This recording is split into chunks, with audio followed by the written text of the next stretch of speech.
Perfect. Okay. Well, I want to welcome everyone for joining this session of the Moving Forward speaker series, and also thank everybody for your continued engagement around transit and mobility solutions in the Middle Tennessee area. My name is Al Primick. I'm with Gresham Smith, and I'm a member of the Moving Forward Committee. And today I'll be hosting this. I'll give a brief bio of Preston Elliott, who is our guest speaker, and then we will have an open dialogue for Q&A starting probably around 10:35 or 10:40. So it's my pleasure to introduce Preston Elliott. Preston's a Deputy Commissioner and Chief of Environment and Planning Bureau for the Tennessee Department of Transportation, TDOT. In April of this year, Preston was named Deputy Commissioner. And I'm sure Commissioner Bright is happy to have a deputy now on board working with him with TDOT. Preston's worked with TDOT early in his career, and he has over 25 years of community and transportation planning experience with Tennessee and throughout the Southeast. Prior to rejoining TDOT, Preston spent 16 years in the private sector working with both a national as well as an international firm, providing professional planning services to communities, both large communities and small. And in addition to Preston's experience with TDOT and private consulting, he's also worked with 3 metropolitan planning organizations, so 3 MPOs, and as a community volunteer.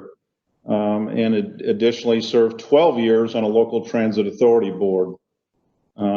Preston's technical background is a certified planner, and he's worked in every mode of transportation, from walking, biking, transit, vehicular planning, trucks, freight rail, shared mobility. Great resume. We're so glad to have you, Preston.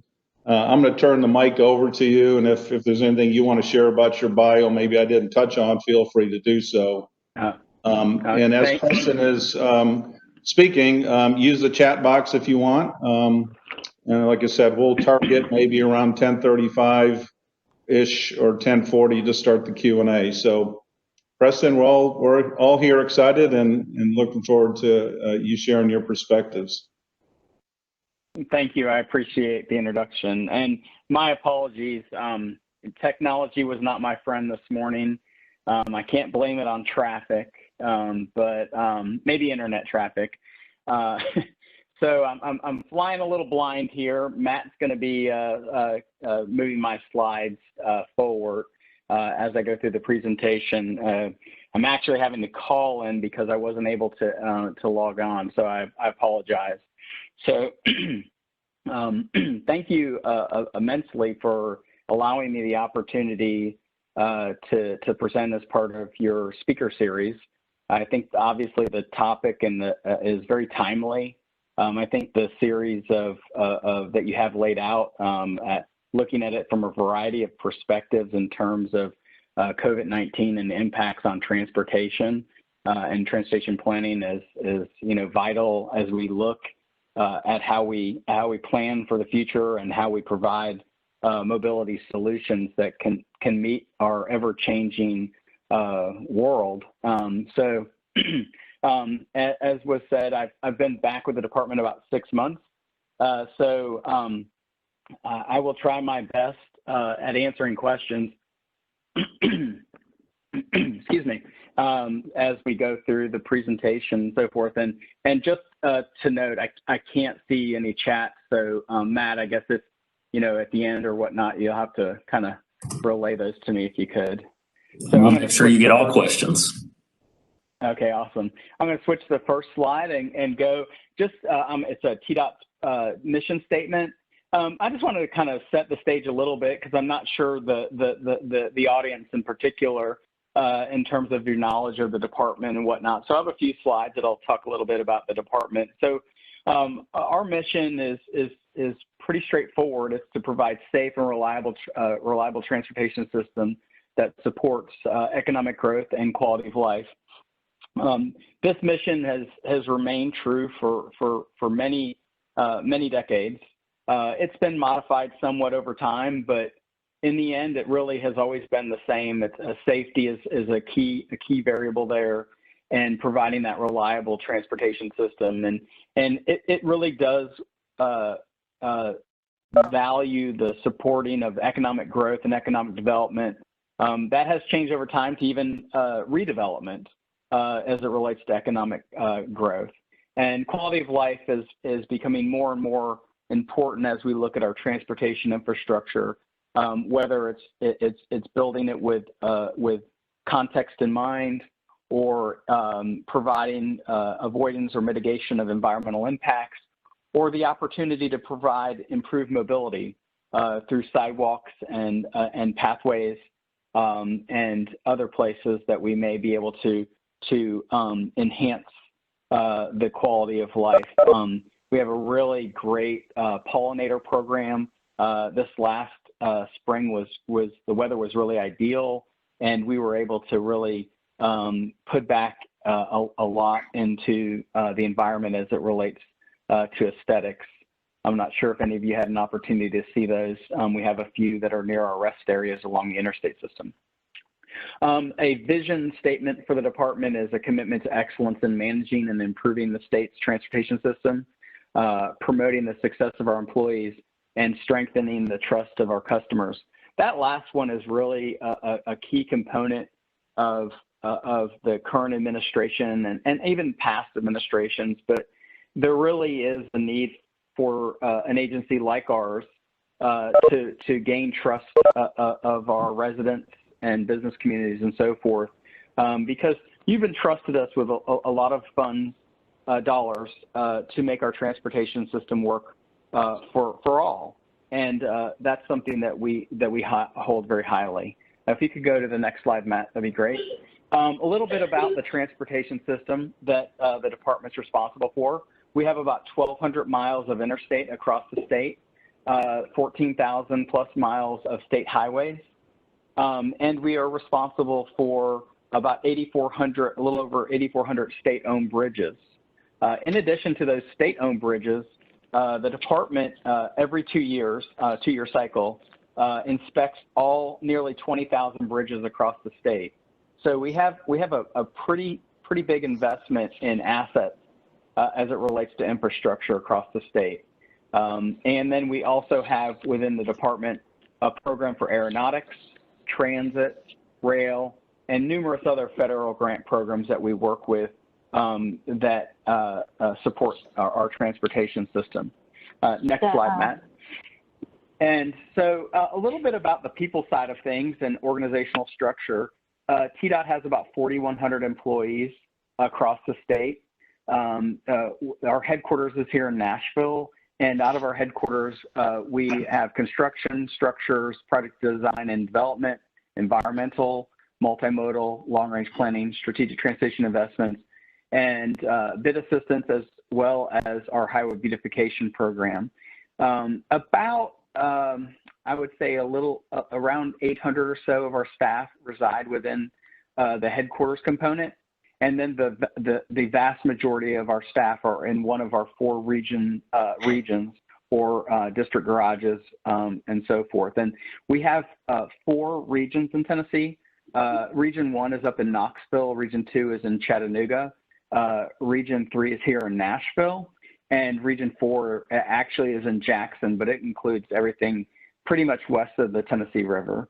And in those offices, they really are the boots on the ground, so to speak, in terms of maintenance, operation, construction, inspection, traffic management, as well as our help programs. So during COVID, the vast majority of these individuals really can't do a work from home component. They need to be in the field and managing projects and helping and making sure that our roadways are free and clear of debris, fixing potholes and so forth. So that is something that COVID didn't really impact in terms of our operational side of things. On the employment side, employees, we have the headquarters is probably the largest share of our work from home staff. And I'm going to show you several slides here that kind of really speak to a lot of what I assume most of you on this call are experiencing as well in terms of different travel behaviors and characteristics. Next slide, Matt. So just to give you a quick overview highlight of the department at a kind of a high level, we're about a $2 billion organization. At one time, our federal share of dollars that came to the department were a larger component of our budget, but with the passage of the IMPROVE Act in 2017, we have been able to increase our revenue side on the state side. A large portion of those state dollars match federal dollars. And then, as you can see on the right side of the slide is the expenditure categories. And you'll notice that the lion's share of the dollars are on the highway safety and capacity side, and followed by our maintenance and preservation. And those are speaking to the roadways I talked about before, the interstate system, the state highway system, our bridges, and also along within all of that is things like mowing and in the winter, snow and ice removal. So a large share of our dollars are on the transportation operation, maintenance, and highway safety side things. For this group, because I know it's very important to you all, it's kind of a little hidden within these numbers here, but I'll just say that the department has about $200 million a year that are passing through our organization that relate to transit or walking and biking specific. Now, when I say walking and biking, we do have many projects that include sidewalks or bikeway improvements, but we do have dollars that are set aside specifically for sidewalk and bikeway improvements. So the number I'm sharing with you on that 200 million are those that are specific to sidewalk and bikeway. Of that 200 million, about 125 million is federal dollars that are flowing to our transit agencies across the state. These dollars are going to our smaller urban. The big cities like Nashville, Memphis, Knoxville, and Chattanooga, their transit agencies receive their allocations directly from the Federal Transit Administration. So that number of 200 million does not include their dollars.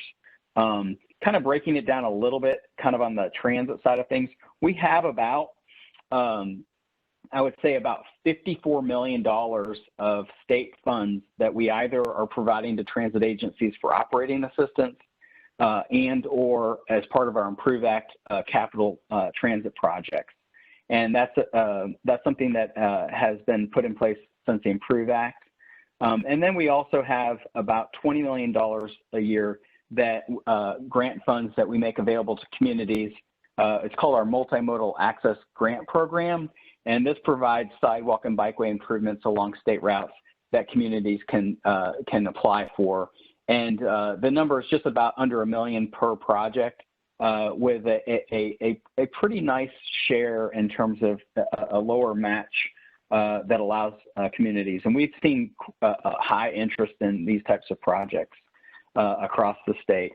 So I'm gonna, Matt, if you could go ahead and go to the next slide. And I'm gonna transition here to some of the COVID impacts of travel impacts in Tennessee.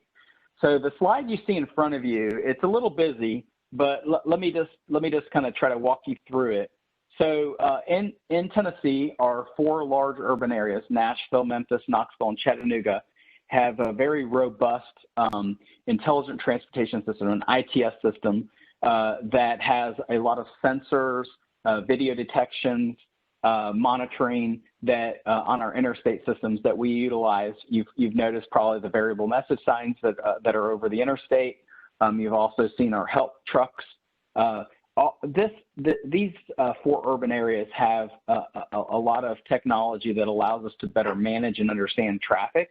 And so what you're seeing here is since March, we've been tracking on a daily basis the change in traffic as a result of COVID. And so on the very left side is March of 2020.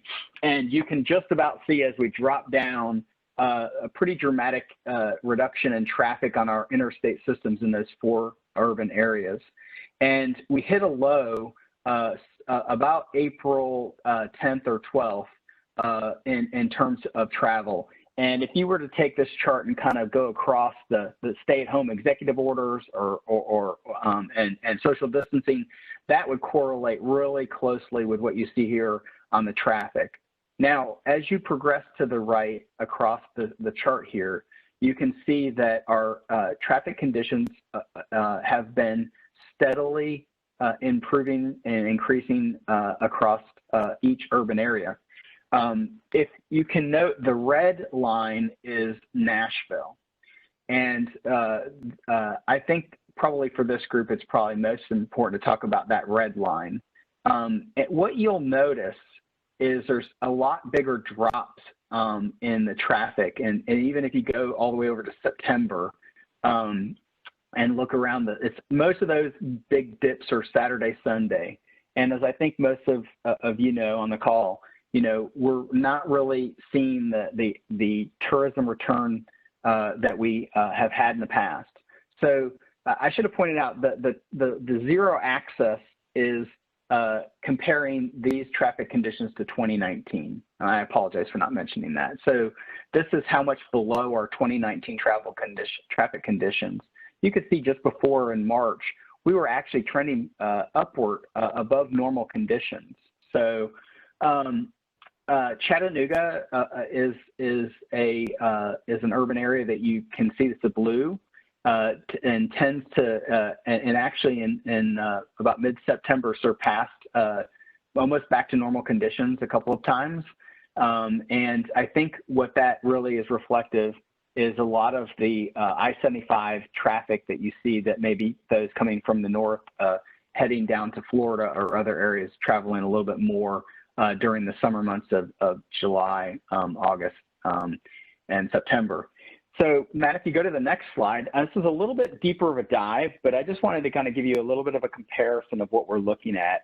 And so that to kind of help, I think it may, for some of you, it may make you go, because, so let me look here to the right, excuse me, the left side is Nashville. And what you see here is hourly counts of traffic. It's all interstates within the Nashville area. And we're looking at the average traffic per lane.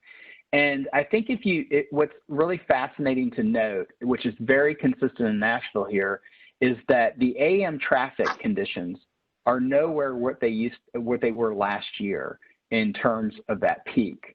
We still see the resemblance of a peak in the PM, and that's the right side of the kind of looks like a little bit of an M. I guess we're in October, we can call them little ghosts, if that makes so to the right side, you'll see it peak up in the PM slightly higher. And then again, as I mentioned before, on the weekends, we're just not really seeing that return of the tourist traffic and games like the Titans game not occurring last weekend that we would have experienced in last year, year to date. I wanted to give a little bit of a comparison so on the right side is the Chattanooga urban interstate system. And you'll notice there, you'll see where traffic conditions actually, the red is surpassing 2019 volumes. And it typically tends to be in that PM time period.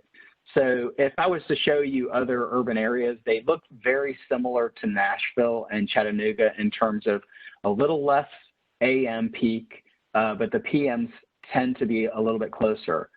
So we are tracking about 10% less on average what we have been in 2019.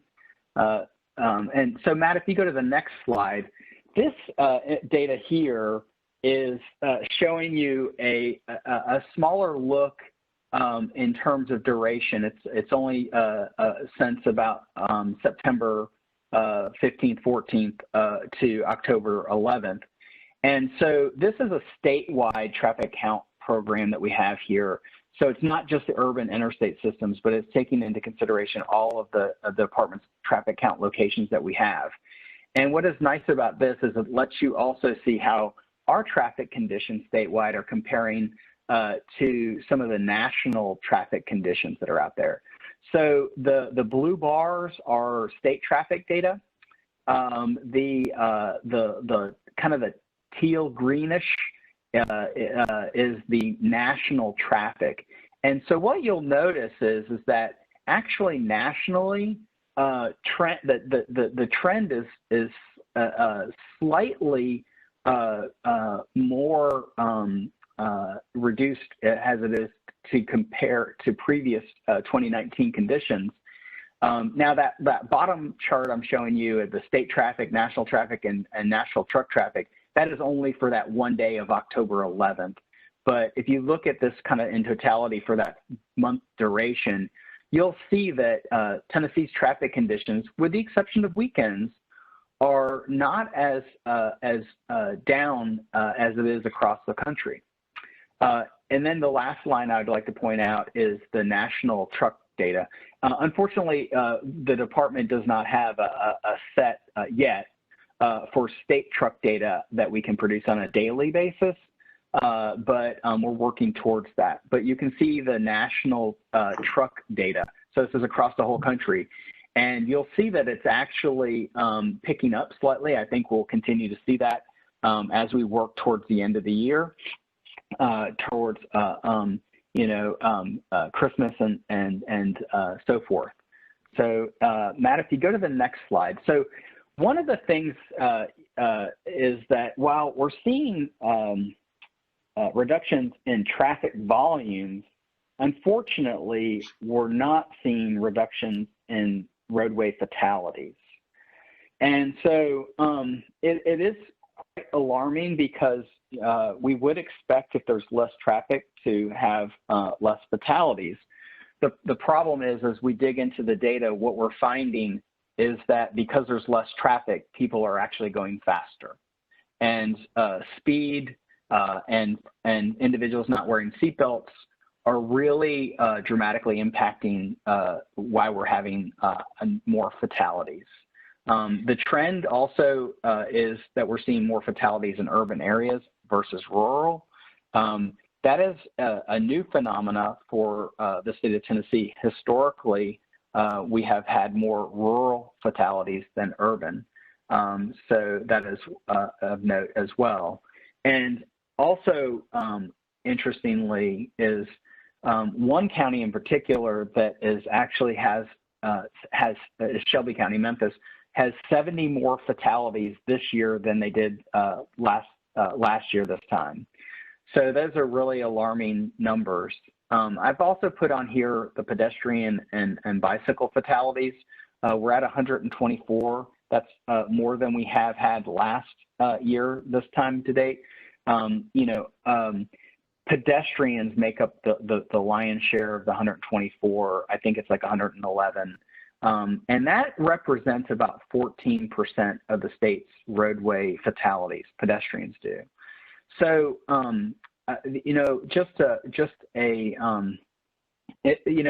for yourself, for your family, for your friends, just encourage folks to be mindful of the speed, encourage folks to wear seatbelts, and, look for pedestrians, look for cyclists.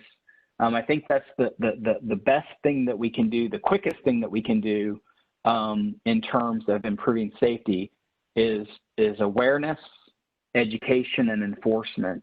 And so I just wanted to make that little plug because it's very important to the department. We have engineering solutions, but it's a challenge on the side when folks aren't wearing seatbelts or speeding. And so just wanted to point this out. It's unfortunate data statistic here, but it is something that we're seeing with these COVID trends and wanted to point that out. Matt, if you'd go to the next slide. I want to share some I'll call it big data.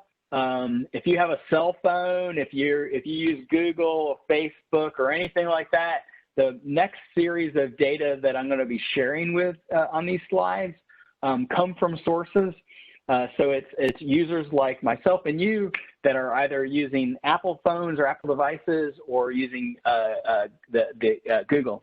And so this is from the Apple. They produce a few data sets on mobility.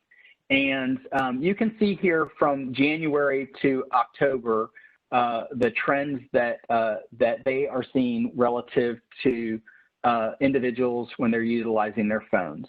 And what is, you know, obviously it mirrors pretty much what I showed you before in terms of what we're seeing on our urban interstate systems.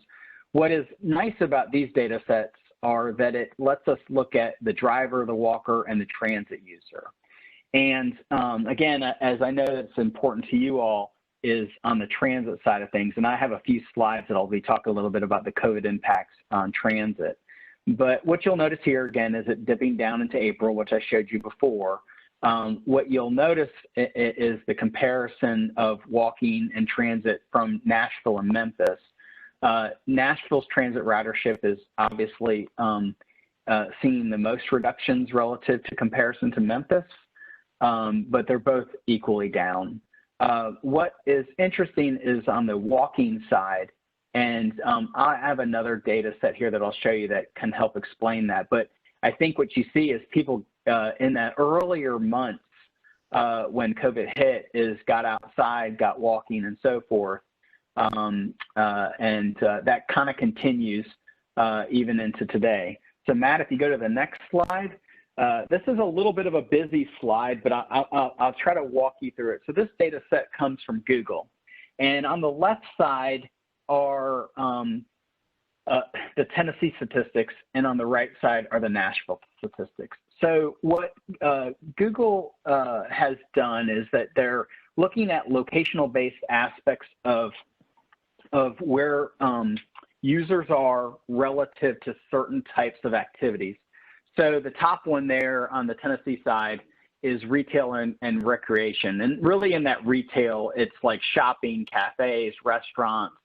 The recreation is really like theme parks, libraries, movies. It's not recreation like at the park. There's another category for that, and I'll show you that here. And so what you see when you look over from the last, I think it's a 5-week running average, and what they do is they compare that to the base. So basically, on any of these particular percentages, when you look at that, what's important to note is this is looking at time-based aspects. So compared to normal, it's about 11% time spent less in these particular locations. Grocery stores, 5%. But nicely, you'll see here, as I mentioned earlier, about people getting outside and getting to parks and so forth, is about 57% increase in time spent in the park system. Now at a statewide level on the transit stations is about 9%. The workplace, and I'm going to get into a little bit more here because I think that this really speaks to what we're seeing in terms of transit ridership, is workplace is about 28% below, and the residential is about 6% higher. So it's really tricky to kind of think about this, but the best way or easiest way to understand these two, the workplace and residential, is to think about it as 24 hours. So if you were to take 24 hours and take out 28%, that will tell you about how many hours less per day that people are spending in a workplace, meaning at the office. And so conversely, they would be at home. So let's move over to the right side, and you can see Nashville. And what I think is pretty significant here is that you'll notice the two things that really stick, well, there's a lot of things that stick out, but a couple of things that stick out the most are the retail recreation. I think that's a lot more people doing delivery service for their groceries. And then I think the transit and the workplace are the two big numbers here in terms of what we're seeing as it relates to transit. And keep in mind, if you were to think about the Tennessee versus Nashville, not all of the state of Tennessee has fixed route transit systems. So that's why that number is much lower on the 9% reduction. So Matt, if you go to the next slide, I'm going to really kind of geek out on you all on this workplaces. And so what you see here, and I think that this is really telling as it relates to transit ridership, specifically here in Nashville, is that what you're seeing is that, you know, statewide workplace is about a 28% reduction in terms of time spent in the office, meaning that you're conversely doing that at home or not in the office, where Nashville's kind of averaging about 40% reduction of time. Again, you just take about the, well, the way they describe it in Google is that if you think about your time in the office, because so it's really, like I said, you take about a 24-hour time period, I think, and you take away 40% of that, and that's what you're seeing conversely not in the office. I've kind of noted some of the dates here on the holidays. I just think it's important because you'll notice a dips really, really far down, and also those other dips, the most significant ones are where you're seeing Saturdays or Sundays, because obviously you're not in the office. We hope we're not in the office, but again, this is all types of workplaces, so it doesn't necessarily mean office. It could mean some other types of employment. Matt, if you go to the next slide, I'm gonna try to sort of wrap up some of these here on the transit side. Hey, Preston. And so let's go about 5 more minutes, and let's open up Q&A since we're running a little shorter on time. Okay, all righty. So let me just kind of hit these next couple of slides on transit. You'll see the statewide ridership numbers, and I think the one to key in on the green is the urban areas. And you can see that gold number there is Pigeon Forge. It really took a hit in the spring on the ridership. Matt, if you go to the next slide, this is looking at the urban systems. These are our big 4 cities, and then also our other systems such as Clarksville, Murfreesboro, and you can see from here the ridership reductions as well as the fare box being that about 70% down. Just one thing to point out, and I'll try to be kind of quick on this. Some of you may have heard about the CARES Act, and that provided about $134 million to our large urban areas transit systems, and then we had about $64 million to the rural and about 30 to the small urbans. All right, Matt, if you go to the next slide, I just want to hit kind of quickly. These are activities that have occurred because of COVID in the state of Tennessee. The department hasn't necessarily been involved in these, but I just thought it would be kind of neat to show you some activities that are occurring. Most of you probably know here in Nashville, they had the slow streets, and they had about 8 neighborhoods that they started this out with to kind of provide an opportunity for social distancing. Matt, if you go to the next slide. As most of you are aware, there was the Broadway was closed on a Friday and Saturday night, and during the month of September, again as an opportunity to provide social distancing. Matt, if you go to the next slide, which is Chattanooga, they actually instituted a program that did not require any permitting fees for businesses, and you can see here they had 3 different kind of concepts. That they were looking to create more space for pedestrians, more space for loading and unloading, given all the curbside activities. Matt, if you go to the next slide, the department has been involved in a number of virtual outreach and engagement through corridor studies. We have currently an active transportation plan that's under development, and then our MPOs have been conducting virtual meetings.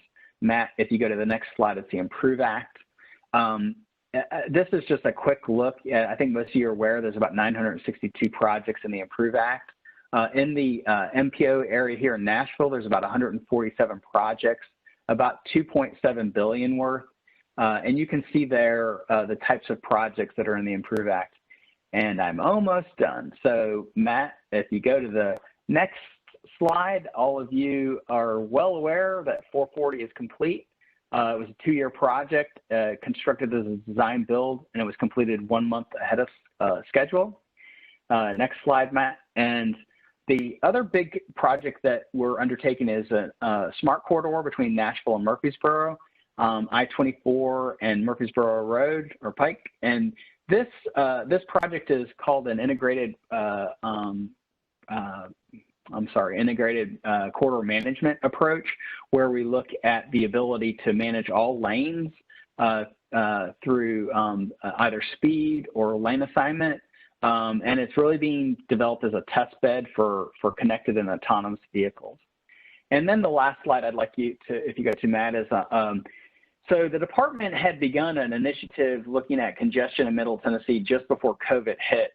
And this study is looking at interstate and arterials as well as transit, with a look at the downtown inner loop and so forth, and really looking at congestion and identifying bottlenecks, and then looking at solutions. We're just kind of trying to move forward with this study. It really is trying to best understand the conditions. And then, once we understand these opportunities and solutions, right now, unfortunately with COVID, the economics aren't really in a great space to be talking about opportunities or needs for funding to address this, but it is something that we are as a department looking at. And Matt, that's the last slide, so you can, hopefully time for questions. Okay, so we'll open it up to if someone wants to unmute and ask a question. And Matt, I think you were watching the chat feature, so I don't know if there's anything in there you want to also ask.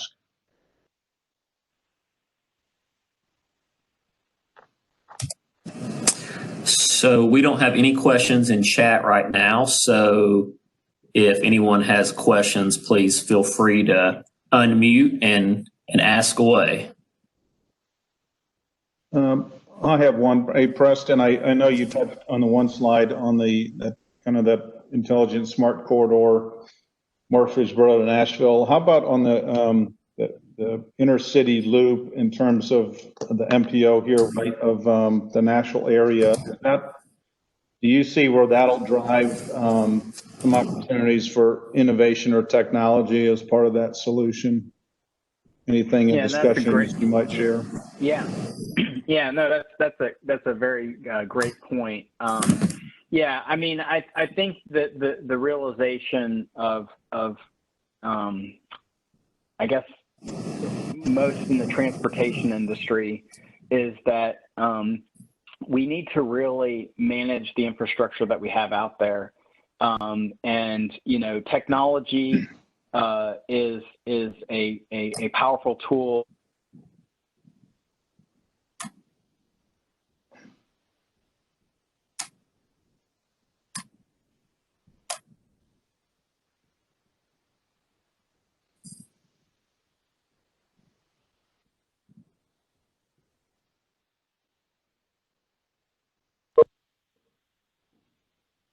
Matt, did you lose the voice there? From my end, I can't hear. Yeah, I lost it as well. It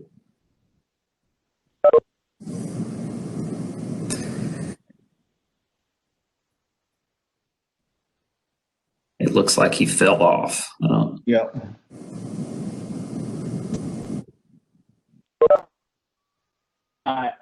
Am I back on? Yeah, you're back on. Yeah, you're with us. Oh my, okay. So yeah, I was just saying that, yes, absolutely, technology will be a key element to that. Our ability and need to better manage our roadways is essential.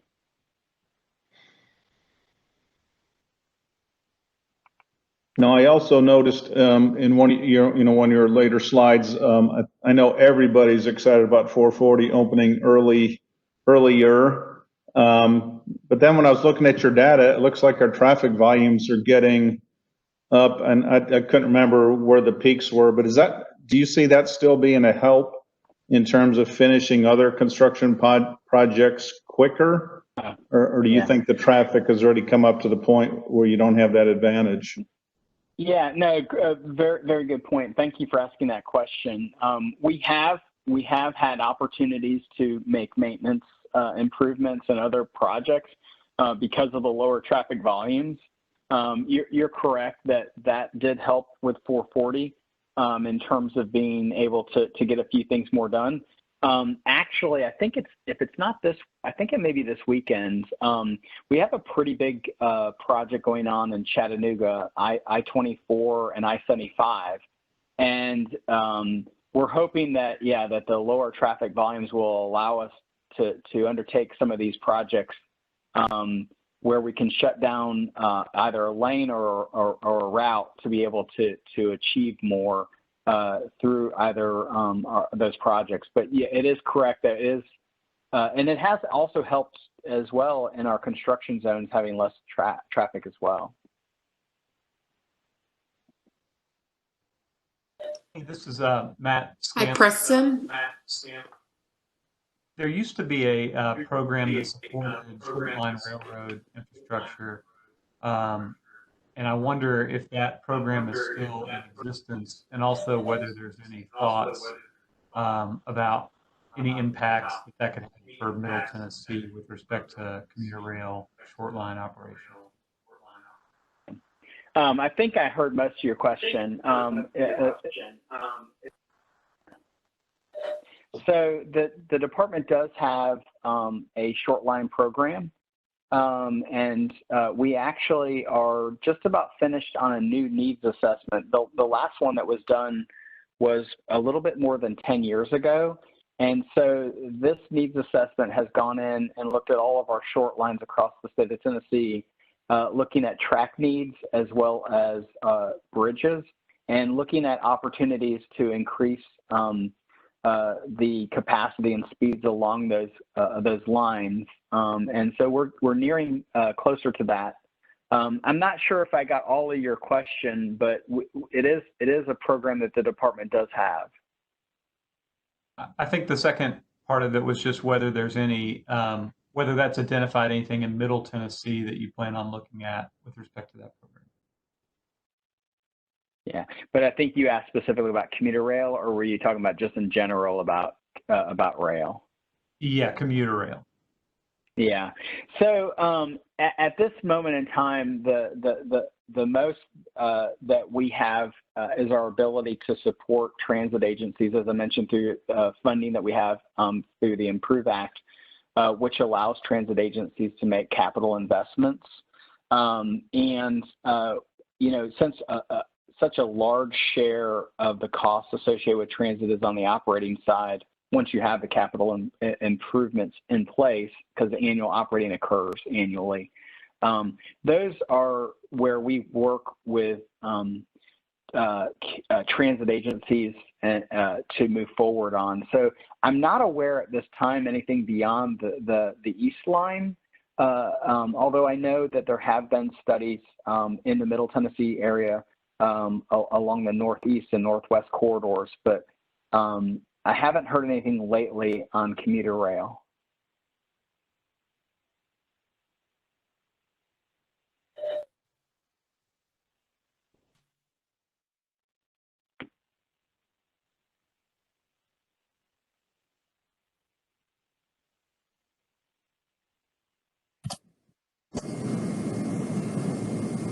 Well, we do have a couple more minutes if anybody has a question. Hi, this is Tanisha. Preston, you unpacked a lot of stuff in that presentation. Will we have access to your slides afterwards? And also, you talked about the increase in pedestrian fatalities. Do you foresee the department undergoing any initiatives to try to reduce those fatalities? Yeah. Thank you, Tanisha. Let me speak to the pedestrian. Actually, yeah. So I'm not sure if how many of you are aware, but recently the state adopted a new statewide highway safety plan, strategic highway safety plan, and it is a plan that puts in place initiatives and strategies for which we invest exclusively on improving roadway safety. And there's a pretty sizable component to that focuses on pedestrian or non-motorized or vulnerable roadway users. And so we are actually working to create a couple of program initiatives that target locations where we're observing fatalities, pedestrian fatalities and bicycle fatalities. And so that is one aspect. And we also have been working and engaging to work at a more local level with communities, specifically in law enforcement, and also opportunities for education and awareness, because those are the ones that are going to be able to happen the quickest. But back to your question on programs, that is true. We are working to increase. In fact, I think we have 4 initiatives, one in each of the major urban areas in Tennessee, looking at specifically pedestrian improvements targeted on the safety side. And in terms of the presentation, I have provided it to Matt. It is my first go at this topic, so I guess if it's available, sure. Yeah.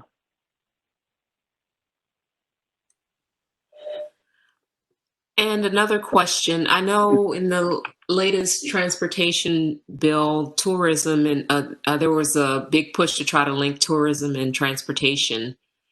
And also there's always a huge push for freight initiatives and freight plans and stuff with TDOT. Do you foresee moving into any of those tourism and transportation linkages moving forward, or just maybe not to manage the traffic that's no longer there, maybe assist in getting more traffic or getting more people back to tourist areas? No, yeah, right. No, those are both great questions. On the freight side of things, as I think you're aware of, that the department does have a freight advisory committee where we work with stakeholders in the industry across the state, and we have been partnering with them on some of these larger national competitive grants that are out there, and specifically targeting investments that really support the state's economy, specifically in goods freight movement. We were successful in a grant on Lamar in Memphis, a pretty large competitive grant. I think it's called an infra grant. We have submitted a few others of recent, but unfortunately weren't successful, although the Kate's Landing up in the northwest portion of the state did receive some funds through part of that competitive grant. And then your other question was on the tourism side.